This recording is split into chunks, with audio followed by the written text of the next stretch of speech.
नमस्कार दोस्तों, आज हम आपको भगवान शिव के 12 ज्योतिर्लिंगों के बारे में बतलाएंगे। ये 12 ज्योतिर्लिंग कहाँ कहाँ हैं और कौन कौन से हैं, इनके बारे में पूरी जानकारी देंगे। ज्योतिर्लिंग कैसे बना, इसके बारे में भी बताएंगे। ज्योतिर्लिंग क्या होते हैं और ज्योतिर्लिंग की उत्पत्ति कैसे हुई, ज्योतिर्लिंग शब्द कहाँ से आया, यह जानना भी बड़ा दिलचस्प होगा। वैसे ज्योतिर्लिंग शब्द को अगर हम देखें तो ये दो शब्दों से मिलकर बना है। पहला है ज्योति और दूसरा शब्द है लिंग। इसी तरह ज्योति का मतलब है चमक और लिंग भगवान शिव शंकर के स्वरूप को प्रकट करता है। अगर साफ साफ शब्दों में समझा जाए तो ज्योतिर्लिंग शब्द का अर्थ हुआ भगवान शिव के प्रकाशमान दिव्य स्वरूप को ही प्रकट करता है। दोस्तों, ज्योतिर्लिंग शब्द का मतलब होता है कि जो स्वयं से प्रकट होते हैं, यानी जो स्वयंभू होते हैं वो ज्योतिर्लिंग होते हैं। और शिवलिंग जो होते हैं वो इंसान द्वारा बनाए गए होते हैं, जो मंदिरों में होते हैं। ज्योतिर्लिंग खुद से ही प्रकट होती हैं। वैसे तो हमारे शास्त्रों में ज्योतिर्लिंग के बारे में अलग अलग बातें बताई गई हैं, लेकिन अगर हम शिव पुराण की बात करें तो उनके अनुसार उस समय पृथ्वी पर ज्योतिपिंड गिरे और जैसे ही यह पिंड धरती पर गिरे तो धरती पर प्रकाश फैल गया।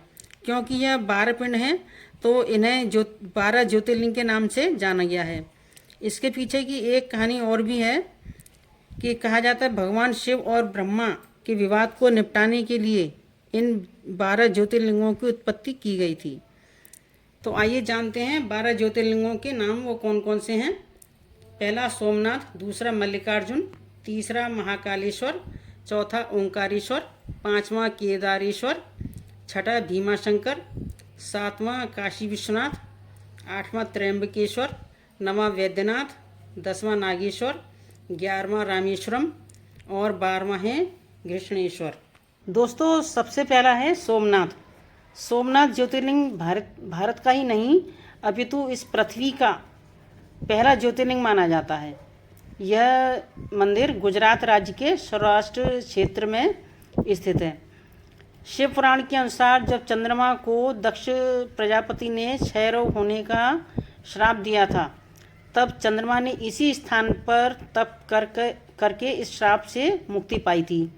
ऐसा भी कहा जाता है कि इस शिवलिंग की स्थापना स्वयं चंद्रदेव ने की थी। विदेशी आक्रमणकारियों के कारण यह 17 बार नष्ट हो चुका है और हर बार बनता बिगड़ता रहा है।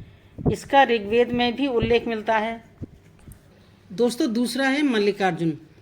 यह मल्लिकार्जुन आंध्र प्रदेश में कृष्णा नदी के तट पर श्रीशैलम नाम के पर्वत पर स्थित है। इस मंदिर का महत्व भगवान शिव के कैलाश पर्वत के समान माना जाता है। अनेक धार्मिक शास्त्र इसके धार्मिक और पौराणिक महत्व की व्याख्या करते हैं। कहते हैं कि इस ज्योतिर्लिंग के दर्शन करने मात्र से ही व्यक्ति को उसके सभी पापों से मुक्ति मिल जाती है।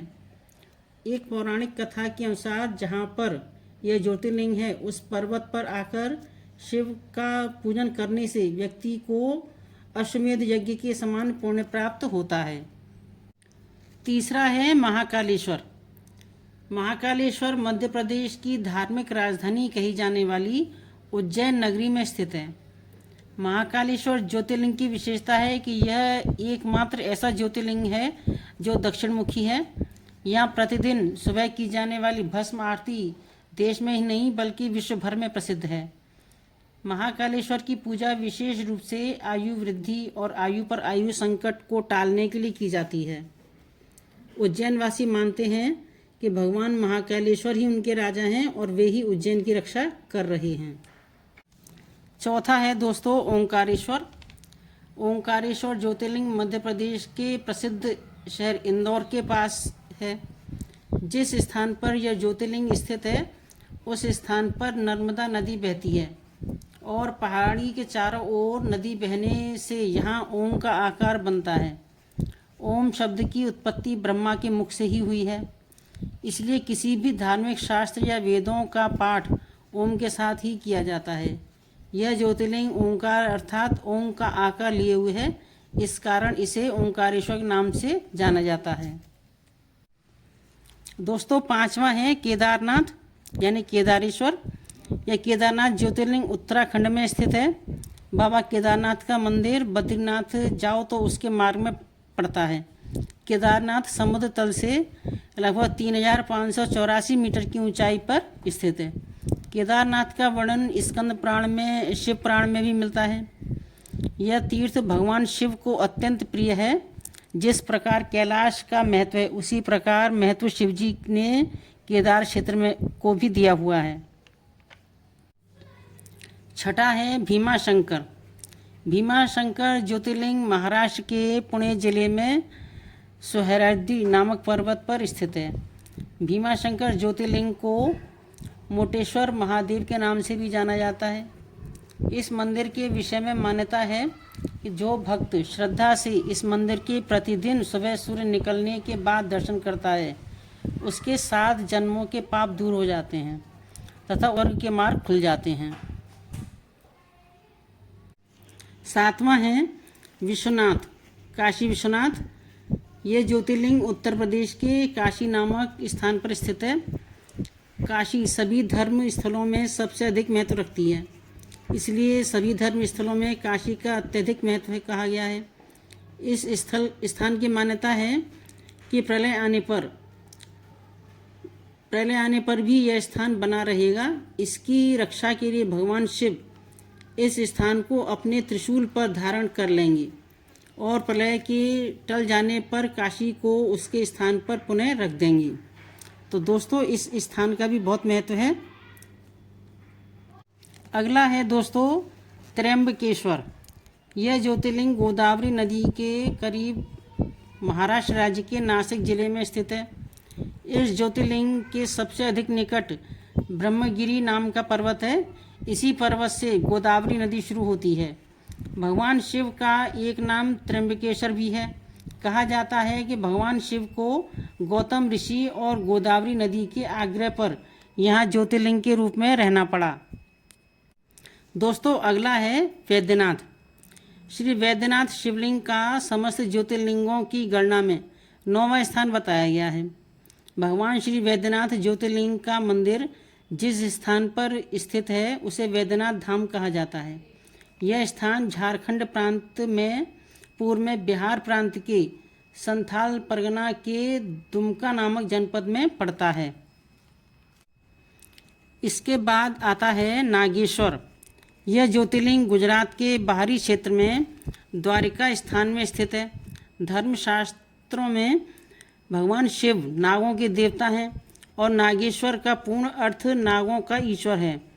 भगवान शिव का एक अन्य नाम नागेश्वर भी है। इस द्वारकापुरी में भी नागेश्वर ज्योतिर्लिंग की दूरी 17 मील की है। इस ज्योतिर्लिंग की महिमा में कहा गया है कि जो व्यक्ति पूर्ण श्रद्धा और विश्वास के साथ यहाँ दर्शन के लिए आता है उसकी सभी मनोकामनाएं पूरी होती हैं। अगला है दोस्तों रामेश्वरम। यह ज्योतिर्लिंग तमिलनाडु राज्य के रामनाथपुरम नामक स्थान में स्थित है। भगवान शिव के 12 ज्योतिर्लिंगों में से एक होने के साथ साथ यह स्थान हिंदुओं के 4 धामों में से भी एक माना जाता है। इस ज्योतिर्लिंग के विषय में यह मान्यता है कि इसकी स्थापना स्वयं भगवान श्री राम ने की थी। भगवान श्री राम के द्वारा स्थापित होने के कारण ही इस ज्योतिर्लिंग का नाम भगवान राम के नाम पर रामेश्वर नाम दिया गया है। स्कंद पुराण में इसकी महिमा का विस्तार से वर्णन किया गया है।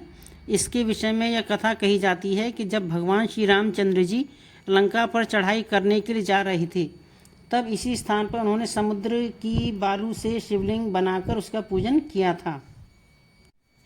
और दोस्तों 12वां है अंतिम घृष्णेश्वर महादेव। घृष्णेश्वर महादेव का प्रसिद्ध मंदिर महाराष्ट्र के संभाजी नगर के पास दौलताबाद के पास स्थित है। इस घृष्णेश्वर या घुष्मेश्वर के नाम से भी जाना जाता है। दूर दूर से लोग यहाँ दर्शन के लिए आते हैं और आत्मिक शांति प्राप्त करते हैं। भगवान शिव के 12 ज्योतिर्लिंगों में से यह अंतिम ज्योतिर्लिंग है। बौद्ध भिक्षुओं द्वारा निर्मित एलोरा की प्रसिद्ध गुफाएं इस मंदिर के पास ही स्थित हैं। यहीं पर श्री एकनाथ जी गुरु व श्री जनार्दन महाराज की समाधि भी है।